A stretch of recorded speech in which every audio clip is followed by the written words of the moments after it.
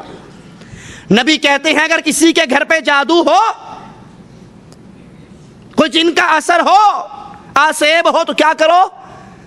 سورۃ بقرہ گھر میں پڑھو. کون کہہ رہا ہے؟ نبی صلی اللہ علیہ وسلم. آیت الکرسی پڑھو, معوذتین پڑھو. حکیم الامت, میں نام نہیں لوں گا کسی کا بھائی, پردے داروں کا نام نہیں لیا کرتے ہیں. حکیم الامت فرماتے ہیں اگر کسی کے گھر کے اندر جادو ہو تو وہ یہ تعویذ بنائے 8 1 6 3 5 7 4 9 2, یہ تعویذ بنائے. اچھا مزے کی بات, آپ نے آج تک دیکھے ہوں گے تعویذ جس پہ یا علی یا حسن یا حسین, دیکھے ہیں نا, ایسے تعویذ ملتے ہیں. نیا تعویذ دے رہے ہیں, یہ بنا کر نیچے لکھو فرعون, قارون, حامان, شداد, نمرود, ابلیس. ان کا یہ تعویذ بنا کر اپنے گھر میں لٹکاؤ, جن بھاگ جائیں گے, شیطان آ جائیں گے, کیونکہ شیطان کا نام لکھا ہوا ہے نا. اب یہ عمل اٹھاؤ اور پیش کرو سنت محمد رسول اللہ پر. آپ نے فرمایا میرے نبی کا فیصلہ ہے, من تعلق تمیمۃ فقد اشرک, جس نے تمیمہ لٹکایا اس نے شرک کیا, جس نے تمیمہ لٹکایا اس نے شرک کیا. لا الہ الا اللہ. اچھا وہی بات کہ یہ بزرگوں کے نام کے, جبرائیل میکائیل کے نام کے تعویذ سنے ہیں. ایک اور تعویذ سن لو, اوپر 786, نیچے 2 4 6 8 8 6 4 2 4 2 8 6 6 8 2 4, اور اس کے بعد پھر نیچے لکھو کہ اللہ الہی بھی حرمتی فلاں فلاں فلاں فلاں, اور پھر وَكَلْبُهُمْ قِطْمِيرٌ. اللہ ان بزرگوں کا واسطہ ہے, ان بزرگوں کے کتوں کا بھی واسطہ ہے. نبی صلی اللہ علیہ وسلم اپنے گھر آ رہے, جبرائیل کا وعدہ آنے کا, جبرائیل نہیں آئے. جب دوبارہ آئے تو پوچھا جبرائیل تم فلاں ہو گئے؟ کہا یا رسول اللہ آپ کی چرپائی کے نیچے سگے مدینہ تھا. بھائی مدینے کا کتا تھا نا, پاکستان سے تو نہیں گیا ہوا تھا وہاں پر. یا رسول اللہ آپ کی چارپائی کے نیچے سگے مدینہ تھا, اور جس گھر میں سگے مدینہ ہو رحمت کا فرشتہ, اور جس گھر میں مدینے کتوں کے نام کے تعویذ لکھے ہوں وہاں پر تو ضرور رحمت آئے گی. اچھا مزے کی بات, یہ کتا کتنے کا ہوتا ہے جی؟ 2 کلو کا ہوگا زیادہ. جہاں 2 کلو کا کتا ہو وہاں رحمت کے فرشتے نہ آئے, جہاں 2.5 من کے کتے ہو وہاں ضرور رحمت پہنچے گی. ہاں جی, ہم سگانے مدینہ, ہم نبی کی چارپائی کے نیچے نبی کے مدینے کا کتا جبرائیل اس گھر میں. اٹھاؤ اس عمل کو, اٹھاؤ اس عمل کو, پیش کرو سنت محمد رسول اللہ پر. نبی فرماتے ہیں جس گھر میں کتا ہو وہاں پر رحمت کے فرشتے نہیں آتے. اچھا ہم کرامات کے منکر نہیں, ہم کرامات مانتے ہیں, بزرگوں کی کرامات تسلیم کرتے ہیں, پر بزرگ کون ہو؟ سر سے لے کے پاؤں تک شریعت محمد الرسول اللہ صلی اللہ علیہ وسلم کی چلتی پھرتی تصویر. ایسے بزرگ نہ ہو یہاں سے لے کے وہاں تک بالکل ننگے, کوئی چیز نہیں, نہ آگے نہ پیچھے نہ اوپر نہ نہیں. کوئی پوچھے یہ کون ہے؟ ابے بابا ان کو کچھ نہیں کہنا. کیوں؟ یہ پہنچی ہوئی سرکاراں ہیں, یہ پہنچی ہوئی سرکاریں ہیں. اب ایسی پہنچی سرکار کی سنو. حکیم الامت فرماتے ہیں ایک بزرگ کا فرمان ہے, ہمارے پیر کی ایک مریدنی تھی, ان کا لڑکا اسکول میں پڑھتا تھا, استاد نے کسی کام کو بھیجا, صفحہ نمبر 40 اصلی بہشتی زیور 8واں حصہ 19 نمبر واقعہ. سکول میں جا رہا تھا, استاد کے کام کہ دریا میں گر کے مر گیا, دریا میں گر کے مر گیا. مولوی صاحب اٹھے, اس مریدنی کے گھر پہنچ گئے کہ بی بی تیرا بیٹا جو ہے نا وہ آج اس طرح دریا میں گر کے مر گیا, صبر کر, شکر کر, اللہ تجھے اس مصیبت میں. اس نے کہا ہے میرا بیٹا مر گیا؟ کہا مر گیا. کہا نہیں وہ نہیں مر سکتا. کہا ہے بابا وہ تو صبح کا مرا پڑا ہے, اب تو شام ہو گئی. نہیں نہیں وہ نہیں مرے گا, چلو مجھے لے کے چلو. مریدنی کو لے کے آگے. اب یہ دریا کے کنارے کھڑے ہو کر کہتی ہے, اس بیٹے کا نام لے کر اپنے کا اس کو پکارا اور کہنے لگی بیٹے بیٹے.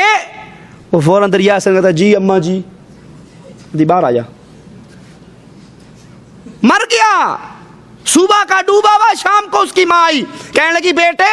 انہیں فوراً سر بنا جی اماں جی. یہ کچھوے کی اولاد تھی یا مچھلی کا بچہ تھا جو صبح سے لے کے شام تک پانی میں زندہ رہا؟ جب باہر نکلا تو پیر صاحب سے پوچھا حضرت یہ کیا چیز ہے؟ کہا اس عورت کا ایک خاص مقام یہ ہے کہ جب اس پر مصیبت آنی ہوتی ہے تو اوپر سے اطلاع مل جاتی ہے کہ تجھ پر اب فلاں مصیبت آئے گی. اس مصیبت کی اطلاع نہیں مل سکی تو مصیبت بھی ٹل گئی. تو کس نے اطلاع دینی تھی؟ اللہ نے دینی تھی نا. تو اللہ نے نہیں دی، پھر اللہ بھول گیا؟ اللہ کا قرآن اٹھاؤ، جو ایک دفعہ مر جائے وہ دوبارہ، یہ موت و حیات کس کے اختیار میں ہے؟ یہ اعمال جو امت کو پڑھائے جا رہے، یہ اعمال جو امت کو سمجھائے جا رہے. ایک پہلے اعمال آپ نے دیکھ لیے، مقبول اعمال.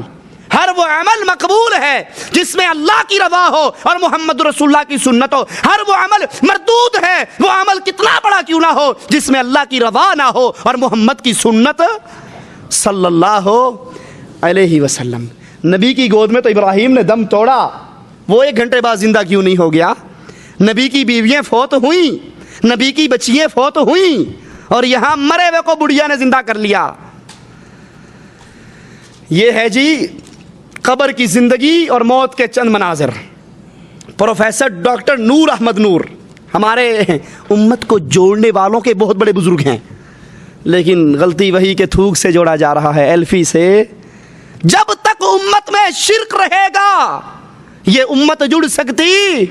نماز کے نام پہ، تبلیغ کے نام پہ، حب صحابہ کے نام پہ، حب اہل بیت کے نام پر، جہاد کے نام پر، کشمیر کے نام پر یہ امت نہیں جڑے گی. جڑے گی کس نام پر؟ تعالوا الی کلمۃ سواء بیننا وبینکم الا نعبد الا اللہ.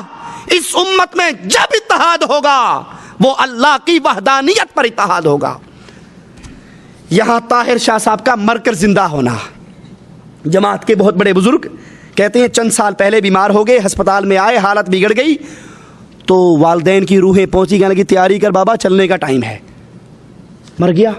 ہم نے نہلایا دہلایا، جنازہ پڑھا، یاد رکھنا الفاظ، نہلایا، کفنایا، جنازہ پڑھا. لے کر قبرستان جا رہے تھے کہ چارپائی سے اتر کے نیچے اتر آئے. یہ اعمال ہیں. یہ میں خود رائمنڈ کی جا کر خرید کر لایا، ان کے مرکز سے لے کر آیا، اسی کے لیے وہاں پر میں گیا. اتر کے نیچے آ گئے. میں نے کہا بابا یہ کیا ہو گیا؟ چل کر سیدھے گھر پہنچ گئے. جب گھر پہنچے تو میں نے کہا بھائی یہ کیا بات ہے؟ کہا جب میری روح پہلے آسمان پر پہنچی نا تو وہاں مولانا احمد علی لاہوری سے ملاقات ہوئی. کہنے لگا بھائی کہاں آیا ہے؟ اس نے کہا مجھ سے کیا پوچھتے، اللہ سے پوچھ. کہا پھر پاکستان میں اب جماعت کا کام کون کرے گا؟ تبلیغ کا کام تو اکیلا تو طاہر شاہ ایک تھا، جماعت کو کام کو چلا رہا تھا، اب تو بھی یہاں آ گیا، پیچھے کون رہے گا؟ بابا مجھے کوئی پتا نہیں، اللہ نے مار کے یہاں بلا لیا، میں کیا کرتا. مولوی احمد علی نے پکڑا، مولوی الیاس صاحب کے پاس لے گئے. اللہ کی قسم جس کو یقین نہ آئے سٹیج پہ آ کے پڑھ لو، اور جب پڑھ کے یقین آ جائے تو اس شرک سے توبہ کر لو. مولوی الیاس کے پاس لے گئے کہ مولانا دیکھو بیچارہ ایک تو طاہر صاحب تھا، اب یہ بھی یہاں پر آ گیا، پیچھے پاکستان میں کام کون کرے گا؟ چلے کون مروائے گا؟ پھیرے کون لگوائے گا؟ مولوی الیاس پکڑ کے رسول اللہ کے پاس لے گئے اور رسول کو شکایت کی. دیکھو رب کی شکایت رب کے رسول کو، نعوذ باللہ من ذالک. اللہ کے رسول نے فوراً میری روح کو پلٹنے کا حکم دے دیا اور میں واپس آ گیا. اللہ کہتا ہے جو میرے پاس آ جائے، جس کی روح نکل جائے، امواتن، پھر یہ مردہ ہو جاتا ہے، غیر احیاء، زندہ نہیں ہوتا. وما یشعرون ایان یبعثون، پھر اس مرنے والے کو تو یہ علم بھی نہیں ہوتا کہ قیامت کب آنی ہے. اللہ کا قرآن یہ کہتا ہے جو مر جائے، جس کی موت کا وقت آ جائے، وَلَن يُؤَخِّرَ اللَّهُ نَفْسًا اِذَا جَاءَ أَجَلُهَا، لیکن یہاں اللہ مار رہا ہے، پیر صاحب زندہ کر رہے ہیں. یہ عمل مردود عمل ہے، مقبول عمل. یہ ہے مناجات مقبول حکیم الامت صاحب کی، Farid book depot, registered 422 Matia Mahal, Jama Masjid, دلی. اس میں سے صرف دیکھ کا ایک ایک چاول دکھاؤں گا، ٹائم زیادہ نہیں آپ کو لوں گا. ہائے ہائے اللہ کیا کہتا ہے، والذین تدعون من دونہ، تم اللہ کو چھوڑ کر جس کو مرضی پکار لو، جس کو مرضی پکار لو. وہ کون ہے؟ وہ کون ہیں؟ ما یملکون من قطمیر، کھجور کی گٹھلی پر جو دھاگا ہوتا ہے اس کے دھاگے کے مالک بھی پوری دنیا کے نبی ولی غوث کتب ابدال اکٹھے ہو جاؤ، اس گٹھلی کا دھاگا بھی ہے تو عرش والا رب اس کا مالک ہے۔ لیکن یہاں کیا ہے حکیم الامت صاحب، کیا عمل سکھا رہے ہیں کہ جب تکلیف آئے، یہ نعت مقبول ہے حضرت کی، کہتے ہیں رسول اللہ فرحمنی، اے رسول اللہ مجھ پہ میری مدد کرو، مجھ پہ رحم کرو، اغیثنی یا رسول اللہ، اے رسول اللہ میرا ہاتھ پکڑو، میری مدد کرو، ادرکنی یا رسول اللہ، اے اللہ کے رسول میں ڈوب رہا ہوں مجھے بچاؤ، رسول اللہ خذ بیدی، اے نبی میں غرق ہو رہا ہوں میرے ہاتھ کو پکڑ لو۔ یہی آوازیں بے والے لگائیں، سمجھتے ہو نا بے والے، یہی آوازیں بے والے لگائیں تو مشرک قرار پائیں، اور یہی آواز دال والے لگائیں تو موحد قرار پائیں، اور بے اور دال کو دونوں کو ملا دو تو کیا بنتا ہے؟ جس نے اللہ کے علاوہ، رسول اللہ صلی اللہ علیہ وسلم فرماتے ہیں، مسلم کی روایت ہے، جو اس حال میں مر گیا کہ وہ اللہ کے علاوہ کسی غیر کو پکارتا ہو، وہ شرک کی حالت پہ مرے گا اور سیدھا جہنم میں جائے گا۔ اور یہاں دعوت دی جاتی ہے تکلیف آئے تو کس کو پکارو؟ اغیثنی یا رسول اللہ، ادرکنی یا رسول اللہ، ارحم علی یا رسول اللہ، خذ بیدی یا رسول اللہ۔ یہ اللہ کے علاوہ غیر کے لیے پکار ہے، اور یہی پکار شرک کہلاتی ہے۔ اور اللہ کہتا ہے لوگوں اپنے انبیاء کا ذکر کر کے وَلَوْ أَشْرَكُوا، یہ تو حکیم الامت ہے نا، اللہ اپنے نبیوں کا ذکر کرتا ہے وَلَوْ أَشْرَكُوا، اگر میرے انبیاء بھی شرک کرتے لَحَبِطَ عَنْهُمْ مَا كَانُوا يَعْمَلُونَ، ان کے سارے اعمال برباد کر ڈالتا۔ اگر محمد الرسول اللہ بھی شرک کرتے، میں اس کے عمل کو بھی، اس عمل کو اٹھاؤ اور پیش کرو اللہ کے قرآن پر، تو اللہ کا قرآن اس عمل کو شرک کہہ رہا ہے، یہ مقبول نہیں بلکہ مردود عمل ہے۔ یہ بھی حکیم الامت صاحب کی ہے امداد المشتاق، اس کے اندر صرف 2-3 واقعے ہیں۔ فرمایا صفحہ نمبر 102، قصہ نمبر 228، حضرت جنید بغدادی بیٹھے ہوئے تھے، دیکھو کتنا پیارا عمل مل رہا ہے، سنو غور کرو۔ حضرت جنید بغدادی بیٹھے تھے، ایک کتا سامنے سے گزرا، بڑا پیارا ہے کتوں سے، سگے مدینہ ہی ہوگا نا ابھی۔ ایک کتا سامنے سے گزرا، آپ کی نگاہ اس کتے پر پڑ گئی، کس پہ پڑ گئی جی؟ کس کی نگاہ؟ جنید بغدادی صاحب، نگاہ کتے پر پڑی، اس قدر صاحب کمال ہو گیا، اتنا بڑا اللہ کا ولی بن گیا، اس قدر صاحب کمال ہو گیا کہ شہر کے کتے اس کے پیچھے دوڑے، شہر کے کتے اس کے پیچھے دوڑے، یہ بستی سے باہر نکلا اور یہ بیٹھا مراقبے کی صورت میں، باقی سب کتوں نے اس کے گرد حلقہ کیا، ذکر کا حلقہ باندھا اور پھر مراقبہ کیا۔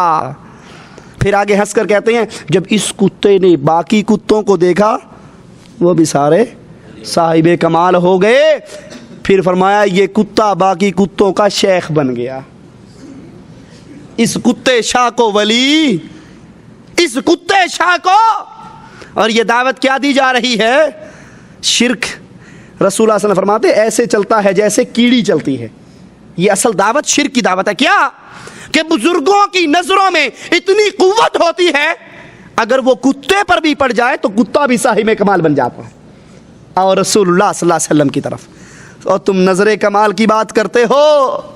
ادھر میرا نبی زور لگا چکا، آخری وقت آیا چچا کا، جا کر سرہانے بیٹھ گیا، اپنے کانوں کو چچا کے لبوں پر رکھا اور کہا یا عم، ہے میرے چچا، اے محمد کے چچا صلی اللہ علیہ وسلم، قل لا الہ الا اللہ فی اذنی احاج لک بہ عند ربی یوم القیامہ۔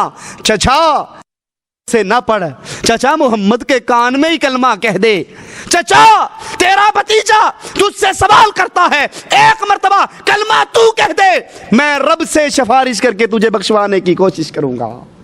لیکن چچا نے کلمہ، رب نے قرآن میں کہا انک لا تہدی من احببت ولکن اللہ یہدی من یشاء، تو چاہے اپنے چچا کو مسلمان کر لے، تیرے بس میں ہدایت تیرے ہاتھ میں. ہدایت کس کے ہاتھ میں ہے؟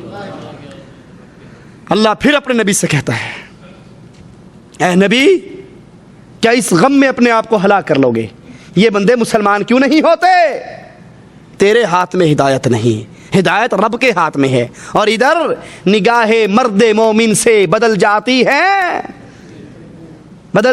ہیں تقدیریں. شعر پورا کر دوں. گر نگاہ مرد مومن سے بدل جاتی ہیں تقدیریں، مجاہد میدان میں کیوں لے کر جاتے ہیں شمشیریں؟ پھر آنکھوں سے ہی سارا کام کر لیں. یہ تصرف کی دعوت ہے کہ ہمارے اولیاء اتنا صاحب کمال تھے، اگر کتے پر بھی نگاہ ڈال دیتے وہ بھی ولی بن جاتا. اور ادھر محمد کی نگاہ ہی نہیں، نگاہ بھی ہے، زبان بھی ہے، درخواست بھی ہے. چچا ایک بار تو کلمہ کہہ دے. لیکن چچا نے کلمہ، یہ دعوت ہے شرک کی. اللہ ہمیں اس سے بچائے. اور پھر قرآن کی وہی آیت پھر دہراؤں گا، جو اللہ کے علاوہ کسی اور کو پکاریں، جو اللہ کے علاوہ کسی اور کو پکاریں، ان کی یہ پکارنا شرک ہے. اور جس کو پکارا جا رہا ہے اس کو سنائی نہیں دیتا. رب کہتا ہے اگر وہ سن بھی لے تو جواب نہیں دے سکتا. پکارنے والا اور جس کو پکارا جا رہا ہے دونوں ہی کمزور ہیں. ادھر آؤ، حکیم الامت صاحب یہاں پر یہ نظم نقل کر کے کیا کہتے ہیں؟ ان کے پیر حاجی امداد اللہ کی نظم ہے، تم ہو اے نور محمد خاص محبوب خدا. حاجی امداد اللہ اپنے پیر نور محمد سے کہہ رہے ہیں تم ہو اے نور محمد خاص محبوب خدا، ہند میں ہو نائب حضرت محمد مصطفیٰ. آسرا دنیا میں ہے. ہمیں کس کا آسرا ہے بھائی دنیا میں؟ اللہ کے علاوہ کسی اور کا بھی ہے. اور کوئی اور اللہ کے علاوہ کسی اور پہ آسرا لگائے تو پھر اس کا یہ عمل مقبول ہوگا یا مردود؟ کہتے ہیں آسرا دنیا میں ہے از بس تمہاری ذات کا، تم سو اوروں سے ہرگز نہیں ہے التجا، بلکہ دن محشر میں جب قاضی ہو خدا، تمہارا دامن پکڑ کے یہ کہوں گا برملا، اے نور محمد وقت ہے امداد کا. لوٹاؤ سنت محمد رسول اللہ کی طرف. نبی صلی اللہ علیہ وسلم حضرت عائشہ کی گود میں سر رکھ کر لیٹے ہوئے، آنسو نبی کے چہرے پر گرے. نبی اٹھ کر بیٹھ گیا. عائشہ کیوں روتی ہے؟ کہا یا رسول اللہ قیامت یاد آئی، حشر کا دن یاد آیا، میں رو پڑی. آقا دنیا میں سب سے زیادہ پیار آپ کو عائشہ سے ہے، یہ بتاؤ کل قیامت کے دن مجھے یاد رکھو گے یا بھول جاؤ گے؟ میرے نبی نے کہا عائشہ 3 موقع ایسے آئیں گے کوئی کسی کو یاد نہیں رکھ سکے گا، کوئی کسی کو یاد. اور یہاں دھڑلے سے کہہ رہا ہے جس دن قاضی ہو خدا، تیرا دامن پکڑ کے یہ کہوں گا برملا، اے نور محمد وقت ہے امداد کا. یہ شرک کی دعوت ہے بھائیو، یہ شرک کی دعوت ہے. اللہ ہمیں اس شرک سے بچائے.